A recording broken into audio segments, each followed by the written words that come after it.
Inquiry না হওয়া পর্যন্ত এই প্রত্যেকটা লোক ডক্টর ইউনূস থেকে আরম্ভ করে অ্যাডভাইজাররা যেন দেশ ত্যাগ করতে না পারে।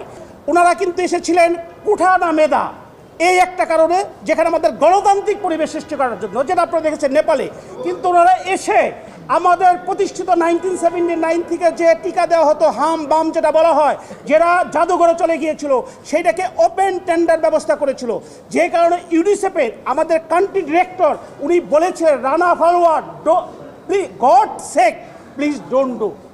তারপরেও তারা এটা করেছে, যে কারণে আজকে আমাদের শত শত শিশু মারা যাচ্ছে এবং আপনাদের রিপোর্টের মাধ্যমে মানুষ দেখছে।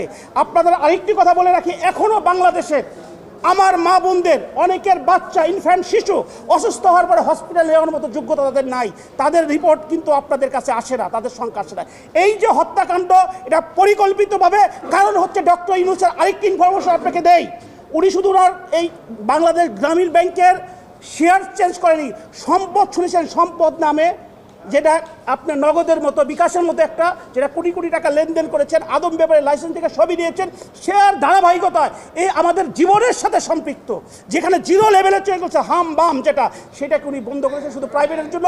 আমি আমার রিট পিটিশন আজকে দায়ের করেছি 6548/2026। আমি পিটিশনার, কারণ হচ্ছে এটাকে একটা থ্রোলি ইনভেস্টিগেশন করতে হবে, যেটা আইনের 3 দ্বারা ইনকোয়ারি কমিশন অ্যাক্ট, এবং ইনকোয়ারি না হওয়া পর্যন্ত এই প্রত্যেকটা লোক ডক্টর ইউনূস থেকে আরম্ভ করে অ্যাডভাইজাররা যেন দেশ ত্যাগ করতে না পারে।